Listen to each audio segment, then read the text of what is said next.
Welcome into the Men Are Forged podcast. I'm your host, Cartwright Morris. At Men Are Forged, we're about the forging of men into leaders.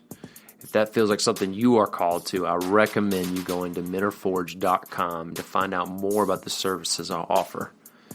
This is through my one-on-one coaching, my men's mastermind group, as well as my men's mentoring. A lot with us men today, we just need someone to walk alongside us and help us get perspective on where we're going. As leaders, that's what we need most. So go to menareforged.com to find out more.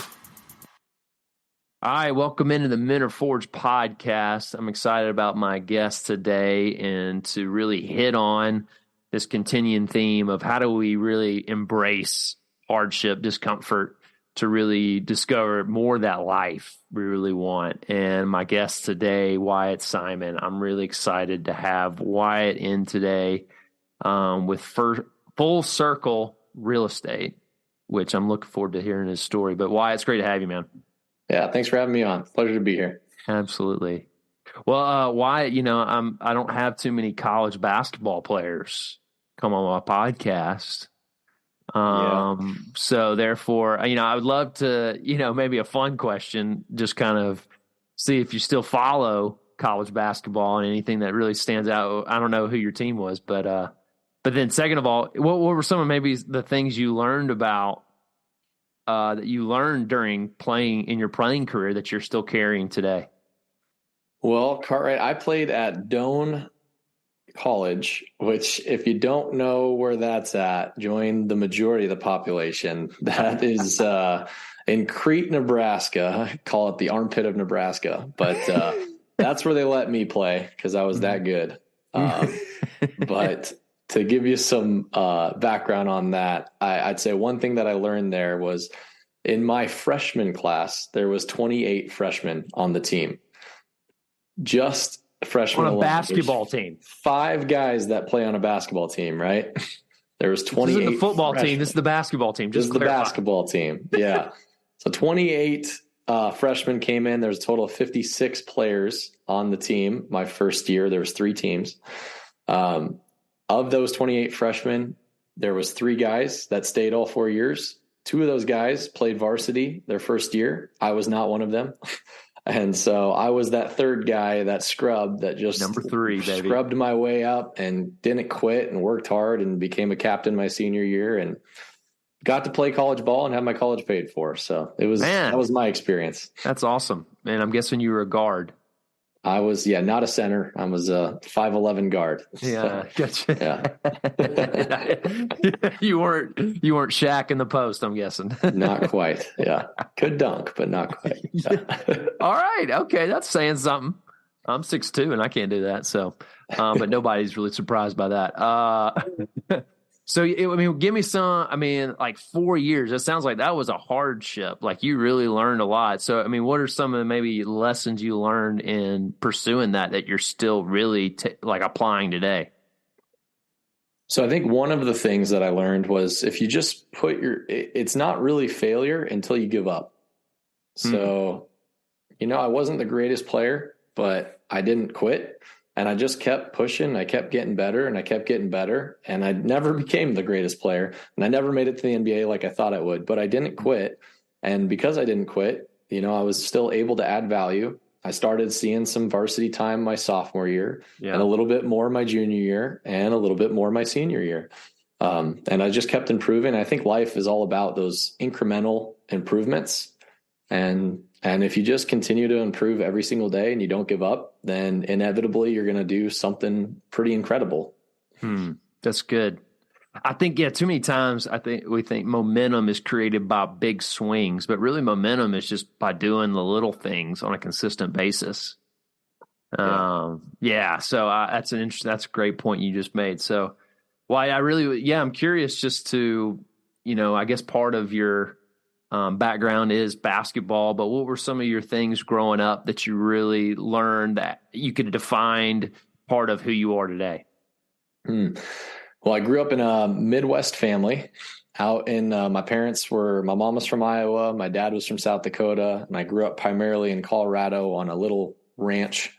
So we had some chickens and some turkeys and one black cow named T-Bone.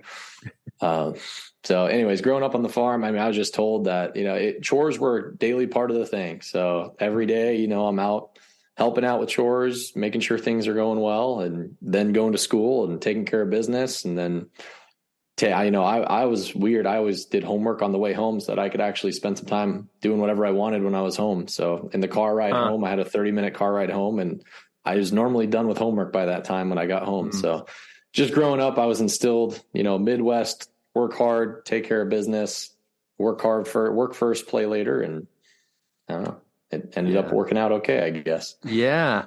And so here you are. I mean, if some of y'all who are listening right now and you've already looked up Wyatt, man, this guy's into financial freedom, really started his own business at 27.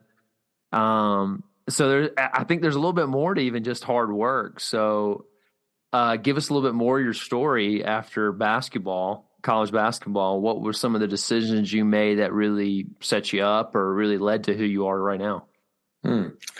Well, after college, I went back to Colorado, and I eventually ended up hitting rock bottom there, living for myself and drinking and partying and living very selfishly, and eventually figured out this was not the life that I wanted. So had a come to Jesus moment, and then eventually ended up turning my life around, building character within my life, and putting relationships first, people first, God first. And after that, I simultaneously, I guess, I read a book called Rich Dad, Poor Dad. Yeah. Which is the purple Bible, some people call it. And that book really reshaped my thinking of, man, I don't have to work for money the rest of my life. I can buy assets and have those things produce income while I sleep, so that I don't have to work the rest of my life, and I can go have a bigger impact doing, whatever. And that was a pivotal moment for me. From then on, I just started taking action accordingly. I got a good paying job. I moved back to Nebraska to this girl I was talking to, now my wife, and started buying real estate, having these things start to generate cash flow while I was sleeping, and eventually bought enough real estate that I didn't have to be in my job, and then eventually bought enough real estate the right way and figured out how to do it, where other people started asking me if they could invest with me. And then we moved into multifamily apartments and started a property management company. And now we just help others develop that passive income stream that we were fortunate enough to build, using real estate as that investment vehicle. Man. And so going back to that time, that really come to Jesus moment, what about your life that you really allowed you to hit rock bottom? Was there a moment, or it just, you kind of came to this place gradually? Yeah, well, I grew up great. Like my parents, I couldn't have had better parents, right? I had everything you could have imagined, like good middle-class parents. They loved me so much. I went to a private Christian school, and I just got sheltered. And so I went off to college, and I was like, I want to figure out what the world's like. And that I did. And so after doing that, I moved back to Colorado, and had broken up with this girl I had met in college, her now my wife, right? And I was just living very selfishly, and I found myself without a job. So I got fired from my job for performance. I was so broke that I was renting a house with 2 other roommates, and I Airbnb'd my room, slept on the couch just so I could go out to the bars or go to concerts and hang out with my friends. I just broke as could be. And then eventually just, was just a selfish person to be around, and found out that people didn't want to be around a selfish person. Right. How about that? Yeah. So losing relationships, losing parents, losing your job, everything rock bottom, living on a couch. And it's like, there has got to be something else. And, ended up from that moment, I went back to church, and it was like, God wants a loving life for me. He wants a life of impact and freedom. And it takes people who are unselfish to then go impact and serve people, right? You can serve your wife, you can serve your friends, you can serve your church, you can serve your family. And so that was the big switch, where it was like, stop living for yourself, start living for other people. And ever since then, mostly happy most of the time in the marriage. So yeah, it's going good.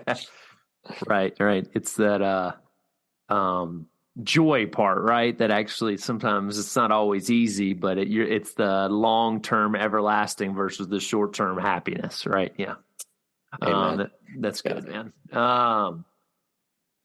Yeah. So it's interesting you said that about serving people. I mean, it sounds like you used a lot of your skill, used a lot of your know-how, your hard work ethic. I mean, this big monumental moment of really what I want out of life, and started this business, started really financial freedom, left your corporate job. Before I get to this point of really asking, how you turned this into now helping others, I'm curious, what was the turning point of leading corporate job to then going off and doing your own thing in real estate? Yeah, it's a great question. So it would have been, I left corporate December of 2021. Oh, wow. And at that point, I wasn't quite financially free yet, but I had a little over 50 some units in my portfolio. So it was, it was starting to generate. And then I had a business partner, and him and I were, I can tell you stories. We were hustling, buying houses. We bought 25 some houses that year. Wow. While we had full-time jobs. So like he was sitting in his desk, and when he'd get a call, he'd go sneak out to the bathroom to like take the call and then be like, okay, Wyatt will meet with you, and he'll set up the time. Then he'd text me like, hey, we got an appointment. And then after I'd get done with my job, I'd go out to their house and go meet with them and see if we could make it work. And so it was just a lot of hustling for a while. And we ended up taking no income from that business that year. And so then that allowed us to give us a runway along with our other passive income streams to then make the jump in 2022 and really set that up. And then we closed a couple big deals in 2022. In April of 2022 is when we hit the financial freedom number. And then since then, it's just been scaling that and growing that business. We now are over 200 units within the portfolio, and just, self-manage, 4 employees, looking to generate passive income for as many people that want to within, Omaha, Nebraska. That's awesome, man. Yeah, that's cool. So I'm really curious why. It sounds like y'all have created something that's really good for yourself. So, this is what led you here to me, right? And what you're really trying to do and grow is how you've turned this success, this opportunity to serve other people.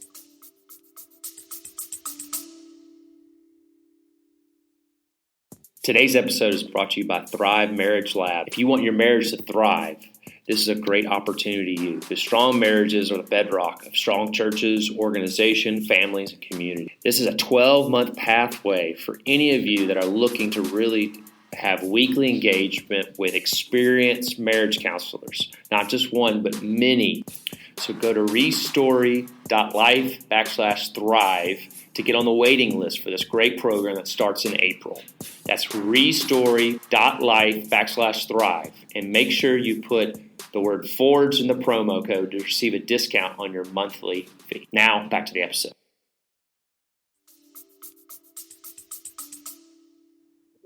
Yeah, well, I think passive income is something that it shouldn't be overlooked, right? Everyone tells you to invest, and it's true, you should invest, but I would really challenge to look at the investment vehicle that you're investing in. And so for me, I lived through 2008 at home.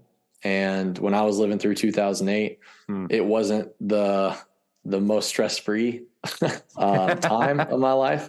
Yeah. My dad worked, my mom stayed at home, and my dad worked really hard and saved a bunch of money and put it into a 401k, as he should, right? Or as you're taught to. And then 2008 happened, and just like that, half of it went away. And it wasn't a fun time for anybody. And then my dad, not knowing, what to do, was scared like most people. And he actually sold. So he realized all of the losses, and lost half of his retirement overnight. And wow. And that, made a big impact, because that meant my dad was going to have to work a lot longer than he initially thought. And that 401k wasn't paying him every month or every quarter a passive cash flow stream. So it was just this, fugazi of this equity being built that, just got halved. And so living through that, I was like, okay, I don't understand why it had to be like that. And then when I found real estate, I realized it didn't have to be like that. The way that we use stuff, we buy multifamily apartments. The reason why I say that is multifamily apartments is a very safe investment, even during recessions, like maybe the time we're in. People need basic human needs, which is food and shelter, right? So people need a place to sleep. People are going to pay rent when they need a place to sleep, right? It's very recession resistant, as well as it's an income stream that can be passive. So it's like a stock dividend, right? But it's a passive income stream that is happening every quarter during those distributions, as well as if there's inflation going on, like times like this, it's a great hedge against inflation, because as inflation happens, asset prices go up in value while the dollar gets less, right? So real estate, stocks, those are both good for inflations. And so all of those things come together. It's like, that was one of the big kickers as to why I believe so strongly in buying multifamily apartments and helping people create passive income. Because number one, you don't have to wait until you're 65 to retire if you do it right. And number two, if these asset classes and the type of investments that we do, it's a lot better than publicly traded stocks and publicly traded investment types. Like, these are, before 2012 and the Jobs Act, like, these were very privately held investments that only the ultra wealthy could do. And then after that happened, now it's kind of opened up to the public, and it started to gain more and more traction and velocity. And you might hear real estate syndications more now, but that's truthfully what it is. And it's a very great, safe asset class to be in. Man. So I'm curious, how did you get educated, Wyatt, in this? So, did you go to school for it? Well, I went to school for business, but truthfully, I was like, whatever I could do to play basketball and then, get a B in. So I wasn't trying too hard in school. Well said. But I would say I came across a podcast called Bigger Pockets, which is the #1 real estate podcast. So that was that was eye-opening for me. So I started listening to what are these investors doing, and that's mostly for the single family side of things. And so eventually I got into multifamily, but that was after doing 50 plus houses, getting my reps in and getting my basics set up to then move into the larger commercial real estate books and podcasts and education and mentorships and all the other things. So, So who would you feel like really mentored you in this space?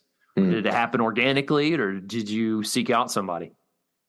So when I was newer, I went to the Omaha Real Estate Meetup, which was hosted by a guy called Colin Schwartz. And he ended up buying over 2,000 apartment units. And I watched it happen from like 100 to 2,000. I was like, wow, started the meetup. And so he was one of those guys that I watched very closely and tried to replicate as much as I could.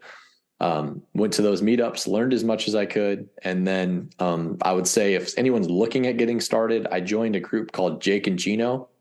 And Jake and Gino are also, they own about 1,600 units, and they have one of the best, if not the best, education platforms that comes with coaching, education, and a group of great individuals.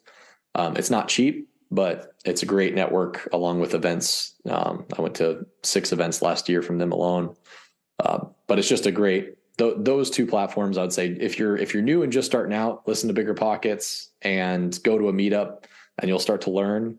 If you're maybe farther along the curve and you want to, you're farther along, then I would recommend Jake and Gino, or reach out to me, and I'm happy to connect you with anything else. Yeah. So I did want to get to that. So outside of resources and listen to a podcast, what would you say is step one for someone who's interested in getting into creating passive income, specifically related to real estate? Well, if you haven't read Rich Dad, Poor Dad yet, read that book, because that will spark everything. And believe me when I say I had never read anything in my life. I had spark noted my way through school. And then that was the first book I ever read, and it's a really quick, easy read. So if I can do it, you can do it. I would start there. And then from there on, the real estate related books. How to Invest in Rental Properties by Brandon Turner is a good one. He's a bigger pockets guy. So let's start there. Start educating, start really getting an understanding of the landscape before really making any moves. Is that what you're saying? Mm-hmm. Yep. In real estate, I'd say the barrier to entry, there's a couple of them, right? Number one, there's a big education barrier.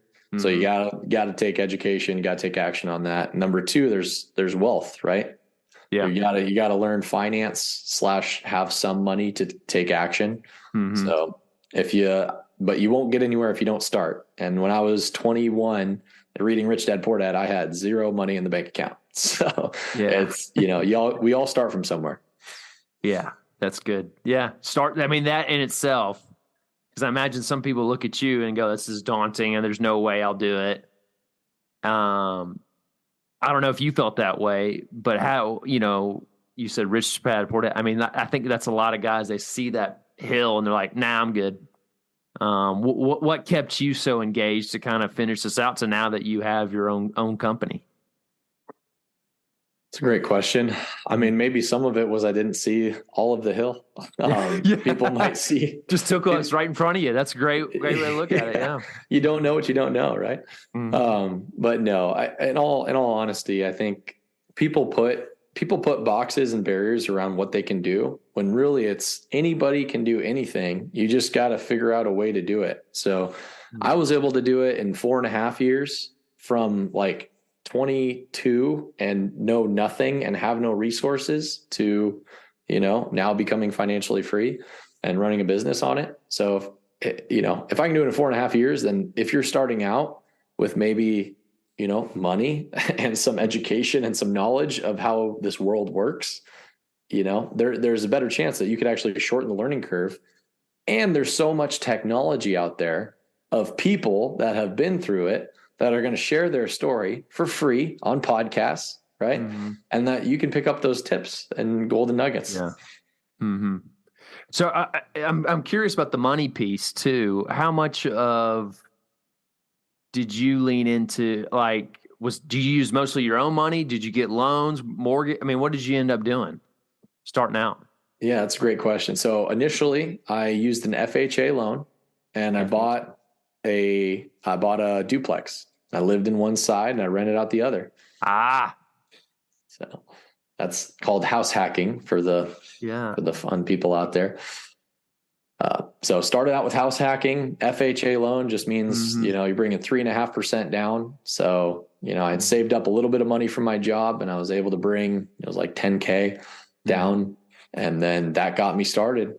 And then from there, I figured out how to quote unquote buy houses for free.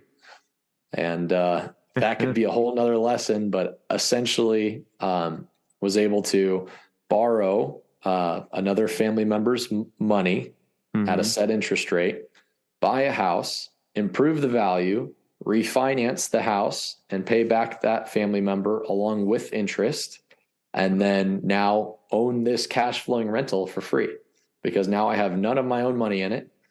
And it cash flows. I have equity in it and I have depreciation and I have appreciation and that family member gets paid back. Man. And that process, how long did that take? How would you say? The first house took me a full cycle of 9 months of every day. I was doing the work myself as well. So it was like every day. Do you have a background in any of that? Not at all, man. Yeah. Would you YouTube it? What'd you do? So this is a good story. Yeah, I was scrappy, man. I knew I wasn't able to do it, but I knew that the center on our basketball team was this I was kind of a farm boy. He was a farm boy. You know what I mean? He was fixing tractors and stuff. I was just on the mower, Right. So he knew how to do everything. And so he lived in Omaha and I just convinced him. I was like, hey man, I will pay you X amount an hour. I'll supply all the tools and then I'll be your grunt worker. You just tell me what to do and you and I can fix this thing. Wow. So, just utilizing relationship, man, right there in itself is a lesson, family, friendships, man, that's good. Chick-fil-A every night, man. Chick-fil-A. Chick-fil-A, it helped. Oh man, which is another little hack I've found. You get enough points in Chick-fil-A, you start getting stuff for free, right? There we go. Man, that's great. Oh man, there was another question off of that, but man, that's fascinating. Just how you just using that 9 months. I mean, getting from there to there. That's really good. Man, I'm losing my train of thought here. I had something really good off of that, but anyway. Well, Wyatt, this has been good, man. Just off the bat, like, how is, here's the question. How has this lifestyle, this career really served you outside of your work? How has this really like led to other aspects of your life?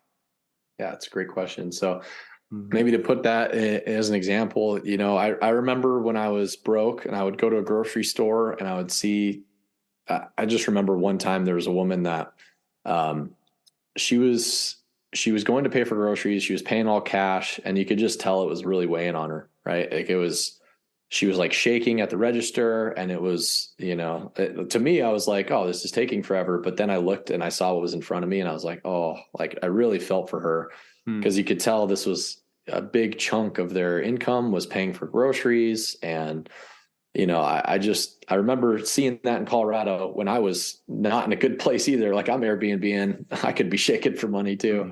And I just remember thinking, I don't want to be in that position and not be able to help someone.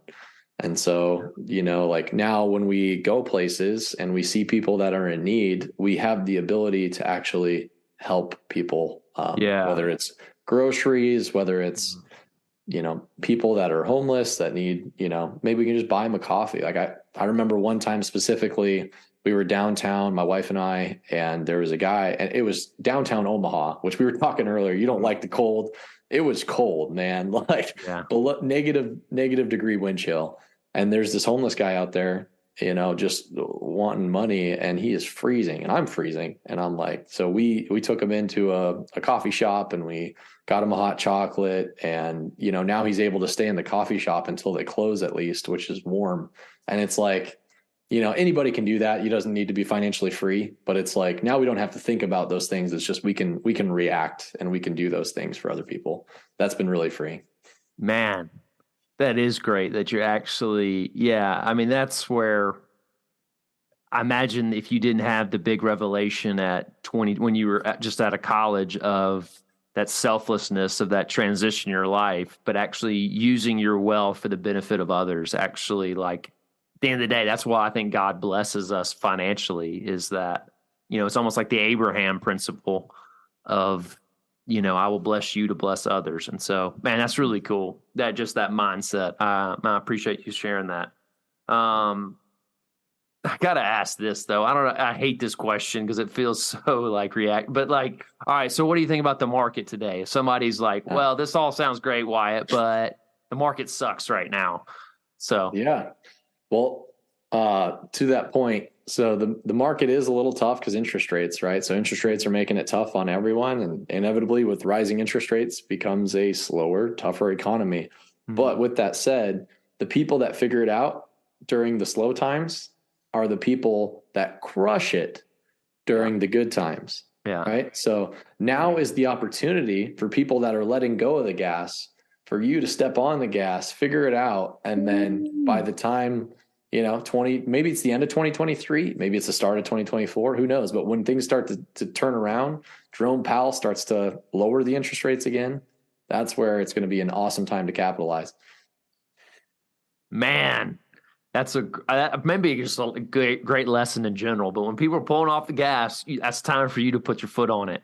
That's really good. Well, I always like asking my guests this, what, if you could talk to your 25-year-old self right now, what would you tell them? Relationships matter more than anything. So never put transactions above relationships. Interesting. Oh, there's a thing in the media right now going on about something similar to that. I won't mention their names, but it's just fascinating to me. But that's exactly what's happened. They have put transactions over their relationships, and you're seeing a lot of chaos. And you really, at the end of the day, like when you say something like that, I'm like, what's going to have the long-term success? What's something you can look at? You can look yourself in the mirror at the end of the day. Yeah. What are you gonna regret on your deathbed? That relationship that you stewarded and you poured into, or that, relationship that you dumped for, X amount of cash, right? Yeah. Yeah.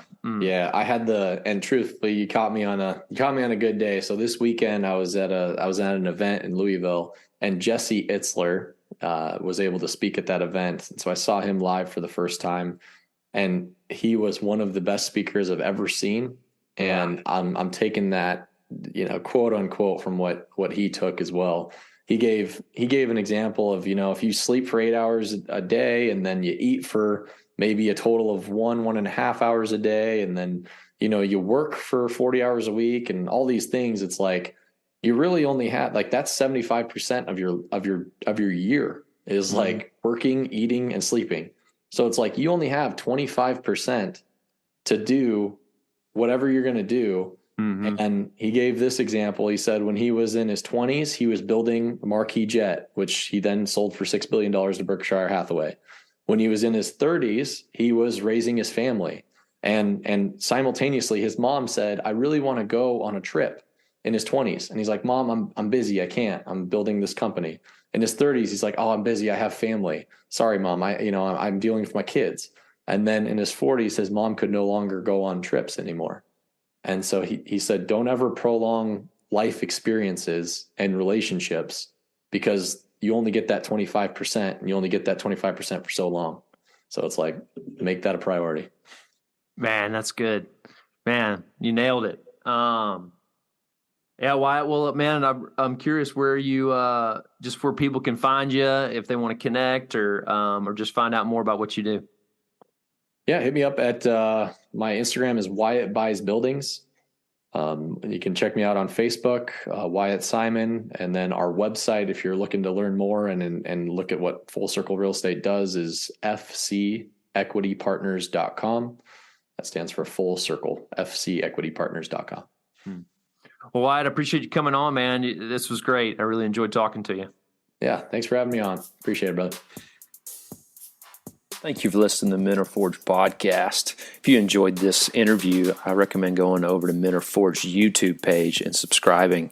There's more great content, short clips, videos, even some full interviews of just more content about how we are shaping men into leaders. So you can go there to the Men Are Forged YouTube page and subscribe.